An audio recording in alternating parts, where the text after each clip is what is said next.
नमस्कार। आज हम एक दिलचस्प कहानी पर बात करने वाले हैं।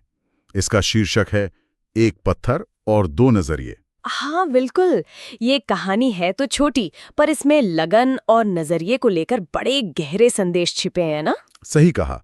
तो हमारे पास कहानी के कुछ अंश हैं और हम कोशिश करेंगे कि इसके पीछे जो छिपा मतलब है उसे समझें। चलिए शुरू करते हैं। तो कहानी है एक गांव की।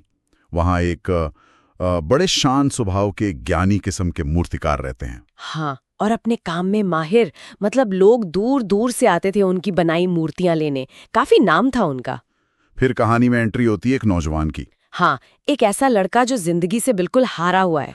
हाँ, मतलब पढ़ाई की, नौकरी मिली नहीं, बिजनेस करने गया, वो भी डूब गया। और ऊपर से लोगों के ताने सुनने को मिलते होंगे, तुमसे कुछ नहीं होगा, तुम बेकार हो। बिल्कुल।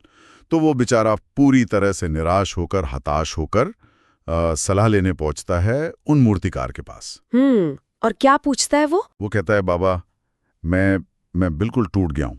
किसी को मुझ में कोई काबिलियत दिखती नहीं। क्या मैं सच में मतलब बेकार हूं? बहुत ही मार्मिक सवाल है ये तो। है ना? तो मूर्तिकार मुस्कुराते हैं और पास में ही एक बड़ा सा बेढंगा पत्थर पड़ा है, उसकी तरफ इशारा करते हैं। अच्छा। और फिर उस नौजवान को एक छेनी और एक हथौड़ा देते हैं और कहते हैं कि इसे तोड़ो। हाँ, कहते हैं इस पत्थर को तोड़ो, लेकिन सुनो, हर बार सोच समझकर मारना। ये हिदायत जरूर देते हैं। ये सोच समझकर वाली बात जरूरी लगती है। हाँ, तो नौजवान वो तो जैसे तैयारी बैठा था अपनी फ्रस्ट्रेशन निकालने को, वो पूरी ताकत से जुड़ जाता है। पहला वार, दूसरा वार, 10वां वार, वो मारता जाता है, पूरे 25 वार कर डालता है। 25। और पत्थर टस से मस नहीं होता, वैसा का वैसा। ओहो। अब नौजवान का गुस्सा और निराशा दोनों बढ़ जाते हैं। वो थक कर चिल्लाता है, बाबा ये नहीं टूटेगा मुझसे, ये सब बेकार की मेहनत है। हाँ, यहाँ पर अक्सर लोग हिम्मत हार जाते हैं, है ना, जब नतीजा नहीं दिखता। बिल्कुल। लेकिन यहाँ मूर्तिकार का जवाब बड़ा शांत है। क्या कहते हैं वो बस इतना कहते हैं, बेटा एक और वार करो, 26वां वार। सिर्फ एक और? जबकि 25 से कुछ नहीं हुआ? हाँ, नौजवान भी हैरान है। वो कहता है, लेकिन बाबा 25 वारों से जब कुछ नहीं हुआ तब एक और से क्या हो जाएगा? सही सवाल है उसका भी। लेकिन मूर्तिकार उसे विश्वास से कहते हैं, मारो, विश्वास के साथ मारो। ये विश्वास शब्द पर जोर देते हैं। ये दिलचस्प है। ये सिर्फ शारीरिक ताकत की बात नहीं रही अब। बिल्कुल। और फिर आप यकीन नहीं करेंगी, वो नौजवान जैसे तैसे, शायद बिना किसी उम्मीद के ही 26वां वार मारता है। और वो बड़ा सा पत्थर फट से 2 टुकड़ों में टूट जाता है। क्या बात है! नौजवान तो देखता रह जाता है, आंखें फटी की फटी। पूछता है, बाबा ये कैसे हो गया? बस एक बार में पत्थर टूट गया? यहीं पर मूर्तिकार का असली ज्ञान सामने आता है। हाँ, क्या कहते हैं वो समझाते हैं, नहीं बेटा, ये पत्थर सिर्फ इस 26वें वार से नहीं टूटा। अच्छा। ये उन पहले 25 वारों का नतीजा है। हर चोट ने उसे अंदर से थोड़ा थोड़ा कमजोर किया। 26वें वार ने तो बस वो काम पूरा कर दिया जो पहले से चल रहा था। वाह, मतलब पहले की कोई भी चोट बेकार नहीं गई थी? बिल्कुल नहीं। हर कोशिश, हर प्रयास अपना असर छोड़ रहा था, भले वो बाहर से दिख नहीं रहा था। इसे ही तो संचयी प्रभाव कहते हैं। सही कहा, क्यूमुलेटिव इफेक्ट। जैसे बूंद बूंद से घड़ा भरता है। हाँ, और जिंदगी में भी तो ऐसा ही होता है ना। कई बार हम मेहनत करते रहते हैं और नतीजा नहीं दिखता तो लगता है सब बेकार गया। बिल्कुल। और हम हार मान लेते हैं, ये जाने बिना कि शायद वो 26वां वार मारने ही वाले थे हम। सफलता बस कोने पर ही थी। ये तो बहुत गहरी बात है। मतलब मेहनत कभी भी बेकार नहीं जाती, बस उसका फल दिखने में वक्त लग सकता है।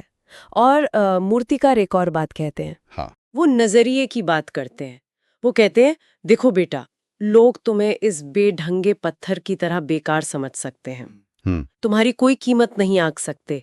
लेकिन अगर तुम अपने अंदर की कला को पहचान लो, अपनी संभावना को, तो तुम इसी पत्थर को एक खूबसूरत मूर्ति में बदल सकते हो। अरे वाह, मतलब पत्थर वही है, बट देखने वाले का नजरिया और उस पर काम करने वाले का प्रयास उसे बदल देता है। बिल्कुल।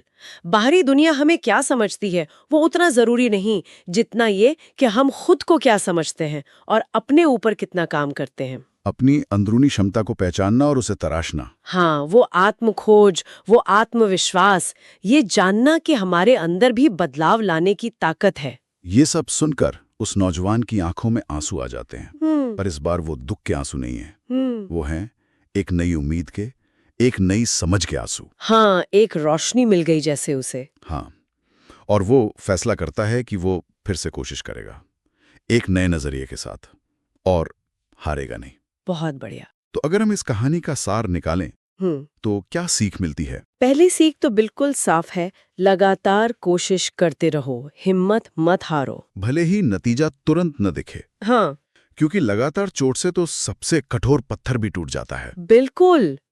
और दूसरी सीख जो शायद उतनी ही जरूरी है, वो क्या? वो है अपने अंदर के मूर्तिकार को पहचानना। हर इंसान के अंदर एक संभावना छुपी है, एक मूर्ति बनने की।